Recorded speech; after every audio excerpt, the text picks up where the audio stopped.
Well, I refer you back to a video I made on my background on Starship Troopers. That would have come out a few weeks before you're seeing this, if you're seeing this sometime after it's released. To me, it not only feels like yesterday, it was yesterday that I filmed that, all right? So that was New Year's Eve. Today is New Year's Day. The weather is hideous outside. It's blowing a gale. I'm not going anywhere. Got plenty of food and leftovers from Christmas, so we're staying in.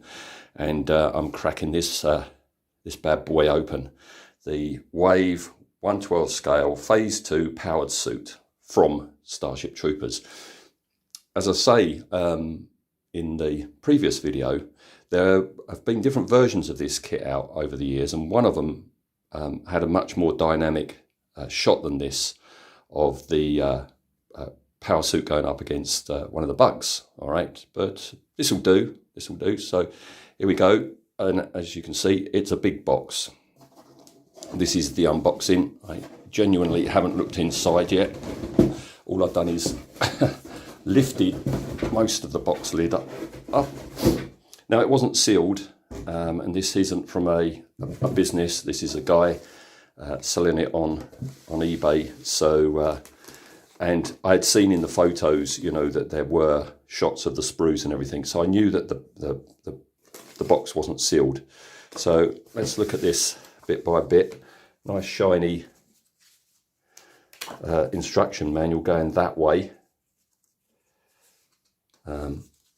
Which always, anything that's this way round to do with, you know, toys or whatever, reminds me of the old dinky toy catalogues were always landscape like this. Very shiny, but hopefully you can make it out. Let's have a look, just see what we've got to do. Oh, good. We've got ball joints. Now, that's going to be interesting because I was saying in the last video that the legs and the arms, they don't look like they are flexible at all. They look like they are just like one piece casting of plastic, but this is looking a bit different. This is the arms, obviously. All right. Got to assemble the feet. And again, that looks to be like a rubber joint. Something clicks into that, so it makes it posable and flexible. Yeah, this is for building the legs.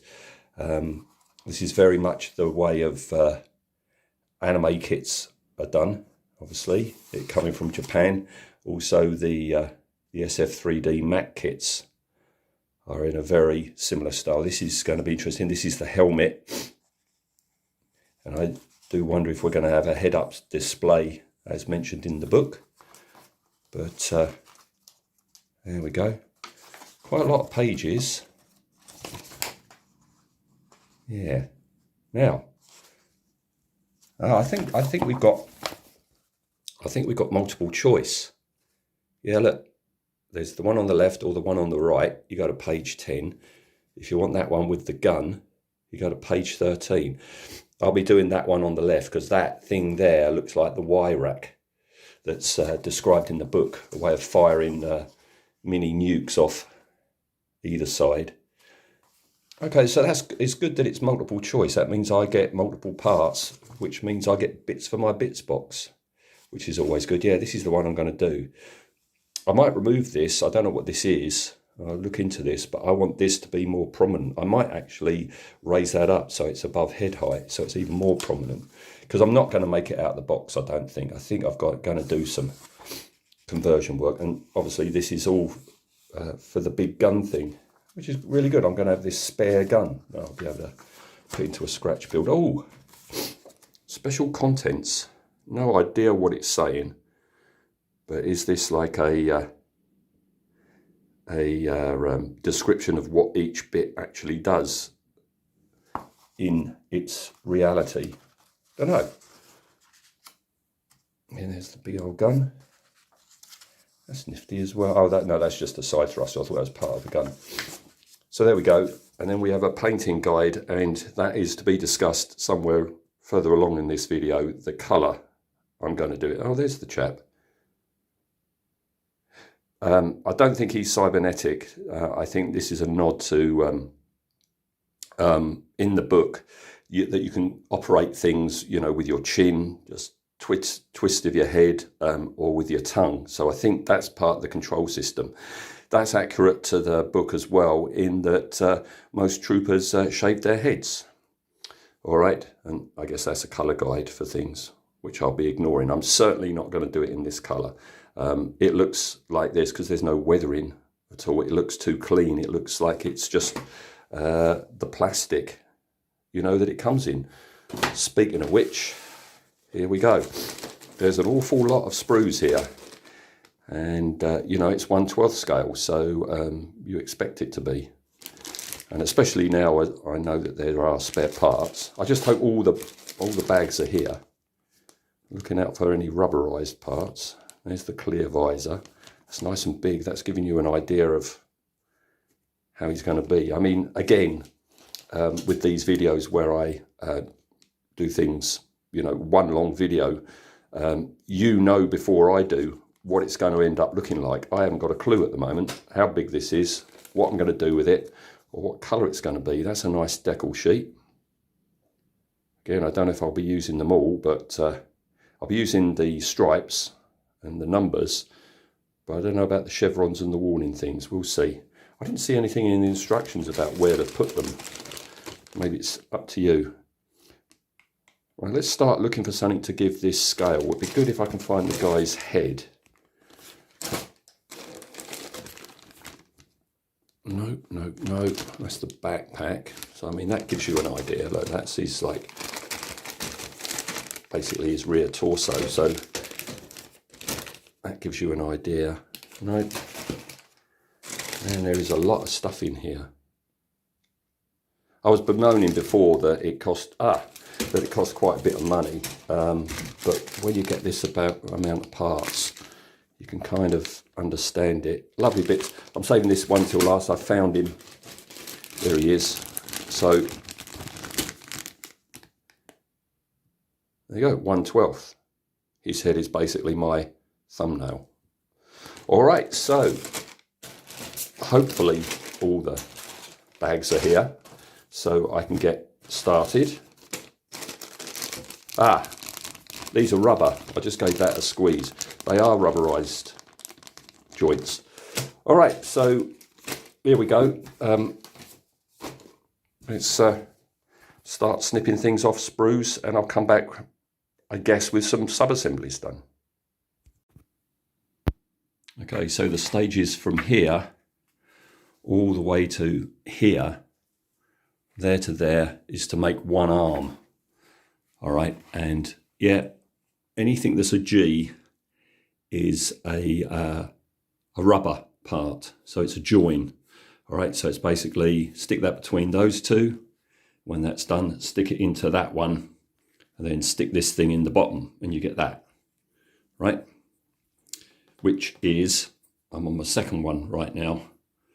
That gets you that. As you can see, there's a lot of tidying up on the joins where I've cut it off, so I've got to sand all that down. And in some places, the fit isn't that good. All right, so you move on, and then you've got this piece, etc., etc. But then, oh man, this problem. B30 is a hard plastic piece. GF and GF are the rubber ones, and that's halfway, right? So there's B30, and that's one GF, and there's the other GF, and oh boy, the rubber is really, really firm, and that's a lot of effort to push that in. I'm used to the Mac kits, which had rubberized parts, and they would push in with a little bit of effort, but to get that into there is, oh my goodness. What I had to do with that one, and on the other arm, which I'm just about to show you, is actually hold that in a pair of square nose pliers and just push and push and push. It knackers your finger and thumb. But I've given up on doing that right now because it's hurt my fingers too much. You see, I've even started scraping some of the rubber away to try and make that a better piece. Oh, that's the other bit that I'm up to at the moment, all right, which is this piece here. So once I've got that together, I can put that in, that on, and we're off and running again, all right?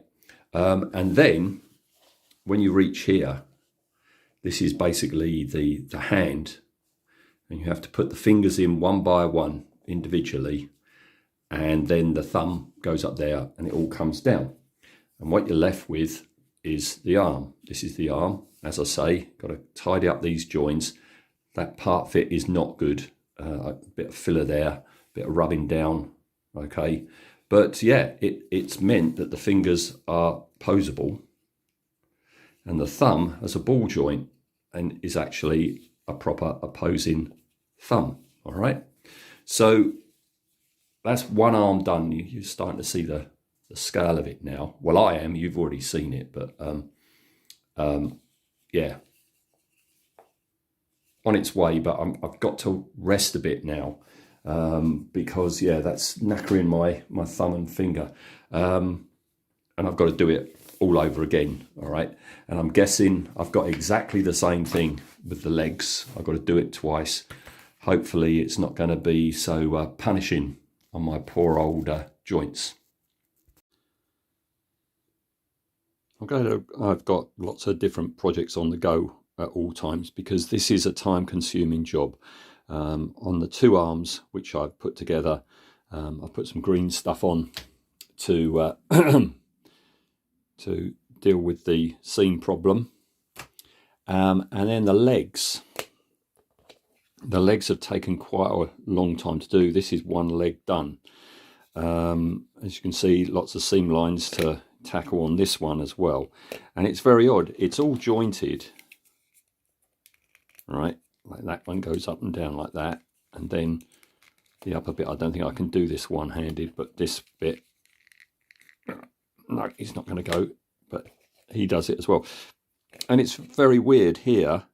This main part of the foot, which goes into the toe, has got a rubber joint thing because this tilts away at the bottom. The actual foot, the sole of the foot tilts away for some reason. I think I might glue that in place because even if I press down hard, it's not totally down. I think I'm going to put some glue in there and clamp it. Yeah. Speaking of clamping, the other thing that's taking time is the part fit is, and I guess it's because of the rubber things, it is not good. I'm having to, I glue them together, and you can see to actually hold the two pieces together while the glue sets, I'm having to clamp them. So it's taken a long time, this job, but much longer. There's the foot thing again. It's taken much longer than I thought it would. But I have got other projects, either for here or my Patreon, that I can be turning to while the glue is setting or the filler is drying. Right, that's the arms and legs all done with the gaps filled and rubbed down. But now I've got another slight delay, and that is because I turn the page and the next step is the top of the head stroke helmet. All right, so that goes on there, fine. And then this, and anything that is F is clear plastic. So basically this little arrangement here is this bit up top here, which goes underneath clear plastic, and I'm not sure what they're meant to represent. This, I guess, is a red light, and this is some bit of technology inside under the lenses. And the problem there is, if I was to just hold off putting the clear plastic on until the very end after I've painted and everything, I don't think that's going to work, because look, once you've put that on there, you then put the top on and then put the front on, and I think that kind of encloses it up. So that's not going to work. So I figure I've got to paint the lenses first. Paint the behind the clear plastic first, these three things, and then put the clear plastic on and then mask that all up, right? So as you see, I'll put a squirt of primer there.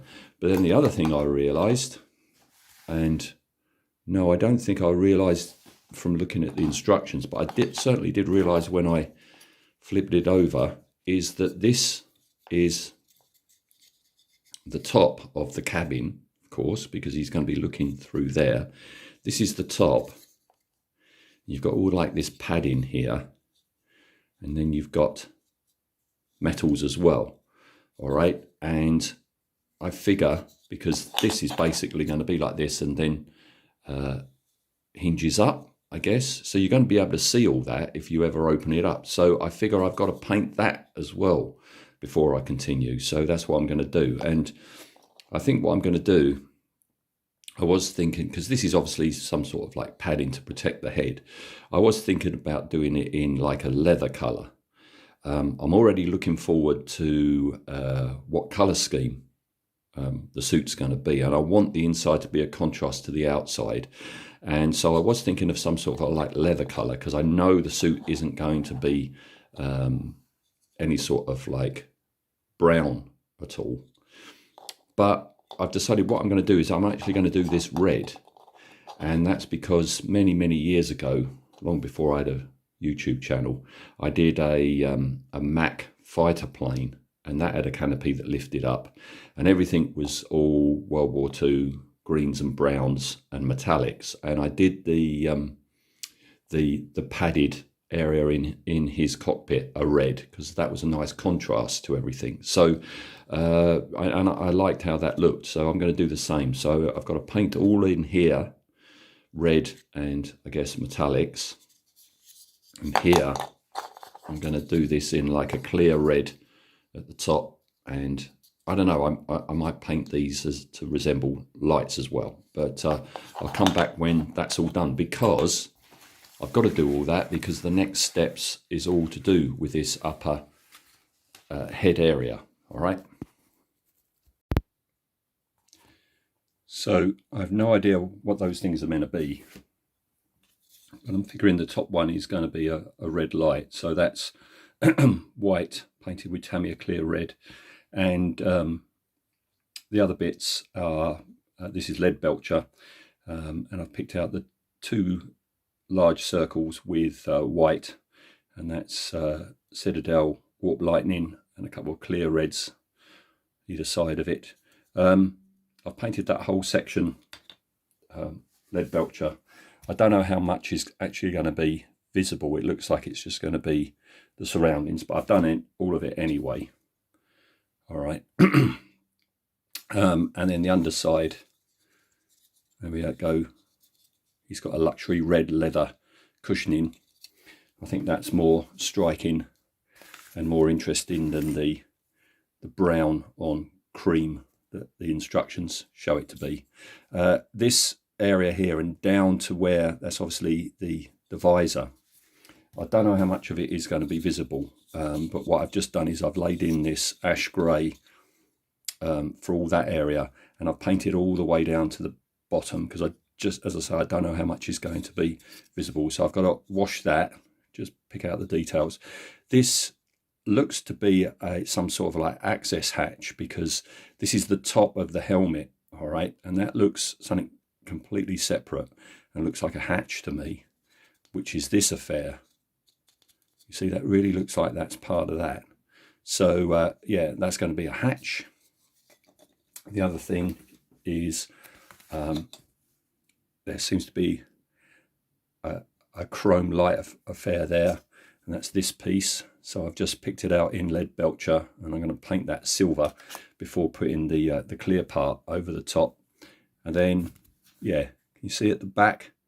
Oh, I haven't noticed that. It looks like I've got to do something similar on the rear of that arm. But up there, there's another one of those. So he's got it front and back, whatever that is, if that is a light. And if I could find it, I'd show it to you. But it's on one of these numerous sprues here somewhere, which I cannot find at the moment. But, well, I found him. There we go. There you go. So same thing again, clear red. I'm not sure how much of the surround is visible, so that's lead belcher. All right. So I can't continue any further until I've finished this interior of the helmet and put the lenses, the clear plastic lenses, in that and that other bit. All right, so I'll come back once all that's done. Going from here down, down, down, ignoring that, that's the clear visor for the front of the helmet. And these are the shoulder pad thingies. And then you put the 2 shoulder pads on. Then you build this affair, which is basically the beginning of the groin, and this is the chest area. So this is the head and shoulders, body, groin, right, front bit on. That's the tipping up to put in the bit where the pilot is going to go. Beginning of the joint to the legs.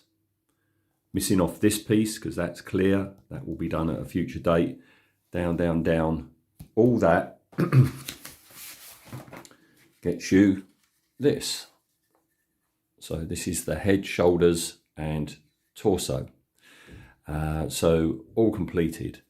I'm surprised. I remember Wave always having a good reputation for their, mecha kits, but the part fit on this is not good. You can see there's seams I've got to join.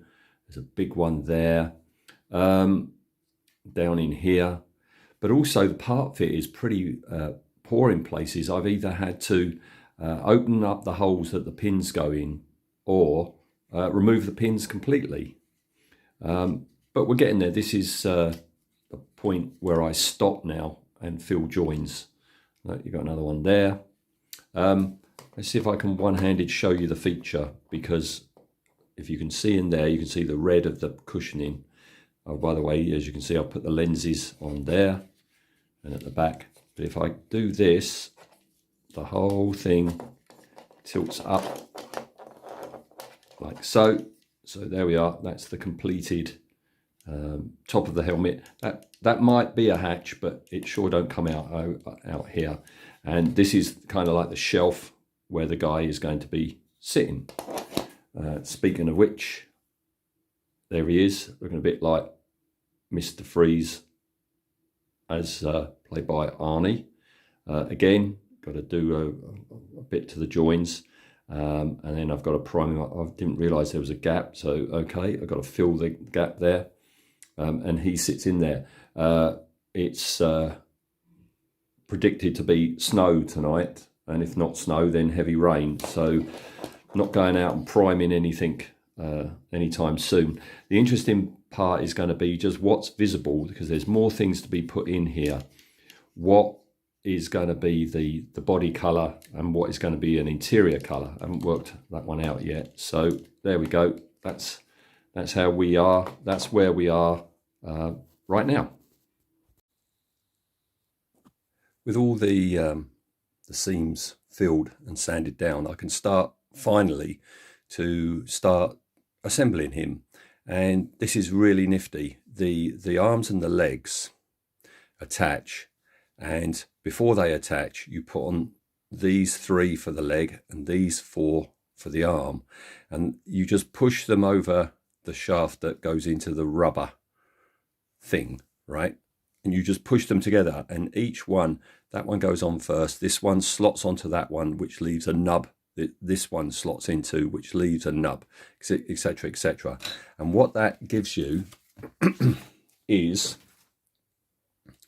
a jointed affair there and there. These are all loose. I can't really do it one-handed, but if you move them, they all move as well, which give you a really nifty ball joint type flexible affair, which is fantastic. That's really good. All right, I just wish there was something like that for the back of the knees and the back of the ankles, because they are solid pieces. But what I'm going to do is I'm going to paint everything so to make it look like it's all the same.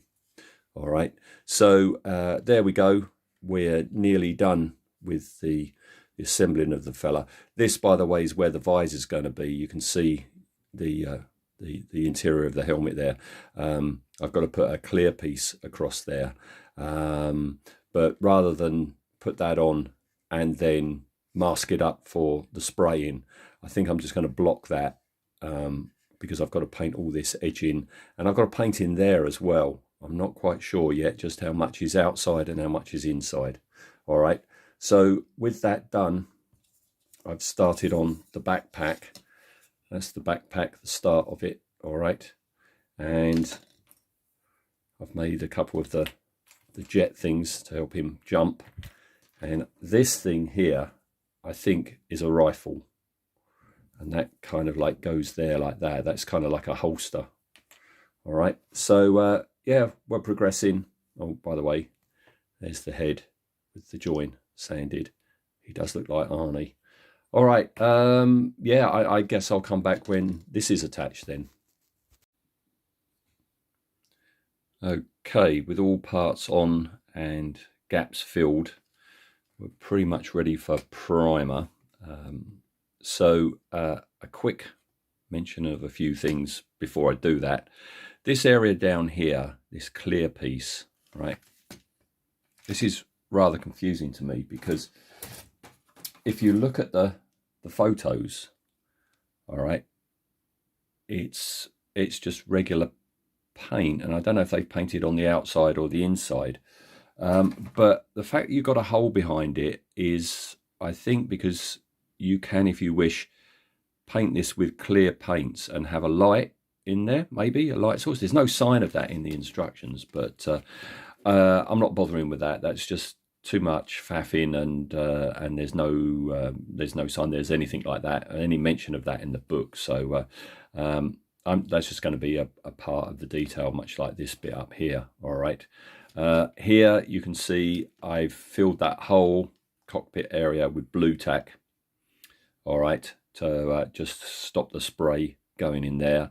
The lights at the top I've masked off, the light there I've masked off, and if I can do this, stand up, if I can tilt the whole head assembly forward, you can see I've masked up the interior. All right, here, this is where Arnold is going to be going. He goes in there, and these bits either side go either side of his neck, so I figure they're the same red leather. So after priming, I'll be taking those off and painting those separately. Okay, now on the back here, this, I'm sure these are this is meant to be the Y rack. All right, I'm sure of it, that they fire grenades left and right as you're bouncing across the battlefield.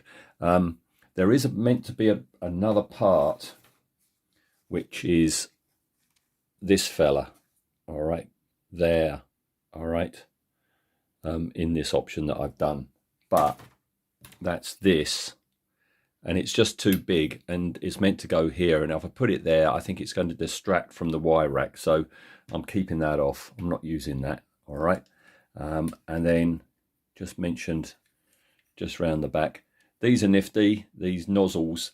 In the book, I always get the impression it's the powered suit that does the jumping, but here it's depicted that he's actually got thrusters to enable him to jump, but these actually pivot, okay, which is a nifty feature. And here's the back. If I lay him down, you can see the back proper, and then you've got a rocket for him to be able to fly, and they can fly short distances, but this is really good. It's got a gimbal inside, okay, which allows you to pose it. I won't be. It's nifty that it's posable, but I won't be posing this at any time. All right, so as I say, we are at primer stage finally, and then I think oh look, you can sit him down. I'm going to prime him, and then I'm going to come back and I'll say what I've decided to do regarding his colour scheme. So colour then. Nowhere in the book does Robert Heinlein mention what colour the powered suits are. I know we've got a dark grey in the Verhoeven film, and we've got green in the Roughnecks animations. but in the book, no description of what colour they are. And I'm thinking in the future, you don't need camouflage. I mean, in the book, you know, the skinnies and the bugs are intelligent. They will have equipment to detect a powered suit. There's no point in trying to paint it camouflaged. The only mention there is at all in the whole book is how the powered suit resembles a steel gorilla. Steel gorilla, all right? And I'm thinking in the future, and especially as old Robert, you know, was really good with coming up with futuristic elements in the book. I would have thought he would have seen this suit not being made out of steel, but some sort of like, you know, futuristic compound or whatever, you know, a new material. So I'm taking it, and it's just my opinion, I'm taking it that when he says steel, he means it looks like it's made out of steel. So this is what I've gone with, and this is the base coat. There are going to be other colours, but this is my main colour to begin with. This is Games Workshop's Lead Belcher sprayed on. I've noticed, and you might have seen earlier in the video in bits that I picked out in Lead Belcher, the pot version of Lead Belcher is very sparkly. You've got lots of little metallic flakes in it, and it looks like something from My Little Pony. The spray version is much better. It is much more like a car paint, if you like. But this goes on much better, less smell, and dries really quick. So this is the start of it. Next thing is to I'm going to hold off doing all the rubberized areas like the belly here and the joints. I'm holding off on doing that. I'm going to start picking out other colors. I don't know quite what I'm going to be doing. You'll know this by the time you've reached this stage. You'll have seen the opening photo, so you know what I'm doing. But yeah, take all the masking off and start picking out separate colors. All right, work progresses. I'm just picking out some of his interior area in colors other than metals, just to break things up a bit. And it's not that noticeable, but some areas I am picking out in a lighter color and a darker color than the base coat. All right, just to break things up a bit. You can see here, look, I keep moving the fingers, and then I realize, there's a bit, because that was covered up when I sprayed it, like you can see there. So I keep nudging them, and it's like, oh yeah, I've got to paint that bit as well. So that is continuing, but we're getting there with him. Also, I've just blocked in the eyes. I've painted the face, washed it, and I've just blocked in the eyes. I've just got to lighten up the middle of those, all right, and then do something with this jaw thing, okay? All right, so that's the visor put in. I've just got to put the lens on that left shoulder light thing there, and then if I can do this one-handed, just wash the insides. I've picked out the insides grey, as you've seen before, and just washing that, bit of dry brushing there, and then I'll be ready to put the fella in. I've done his like shoulder paddy things in the same red. God, that looks bright, but it's not this bright. It's just one underneath a lamp there. Yeah, there are his shoulder pads, and here is he. I was toying with the idea of putting stubble on his head and eyebrows, but I'm going to leave him as is. I've just got to work out what to do with this. So all these the chin equipment that he's got. I'm going to keep it in white. I don't want more metals. There's enough metals going on in this model, so I'm going to do it white. I'm just going to tint it somewhat, all right, and then I've got to work out what color for his uniform that he's wearing. I'm guessing a green, because there's no other green on this model. All right, I'll come back when I'm pretty much done with that bit and ready for the next bit.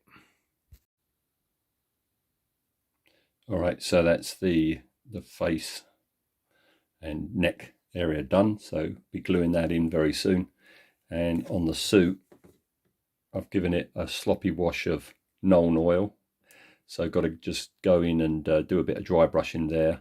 As you see, something that keeps happening is as the model is moving, it's exposing a joint that was covered up when I painted it. So I've just got to do further touch-ups, or maybe I'm just going to glue it into a locked pose and then just work on it like that. Okay.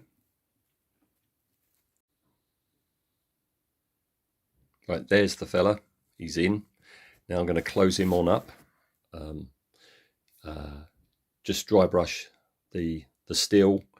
Then I'm going to be putting on some decals, and then I'm going to be putting on some weathering, and we will be done. And there we are. That's him all done. I'm used to model kits from 20, 30 years ago, the decals being a problem in that they won't come off the backing paper, and when they do, they're incredibly fragile. I've had the same problem here, even though this is a much more recent kit. I've had exactly the same problem. They were a bit of a swine, but I've got some on. Maybe if they weren't so tricky, I might have put more on. But as you can see, I've put decals on. I've given him the number 3, which is also down on his leg, and he's got stripes. All right, so there we go. That's him done. It's a shame that the old Y rack wasn't more pronounced. I'd like that to have been more pronounced. There's not an awful lot I could have done about it, but I'm glad I've finally got an official power suit put alongside my substitute one back in the day when there wasn't one. That one looks kind of titchy, but has a much more pronounced Y rack. But I'm glad I've got the final official one. It had its challenges, and there's an awful lot of the challenges was to make it fully posable. But this is a model kit for me. It's not a action figure. I don't want to keep posing him. I want to select a pose, and that's him in it. But I'm glad I've got him. It was a nice little modelling project, and he can stand on the shelf now, watching me alongside his titchy little green mate.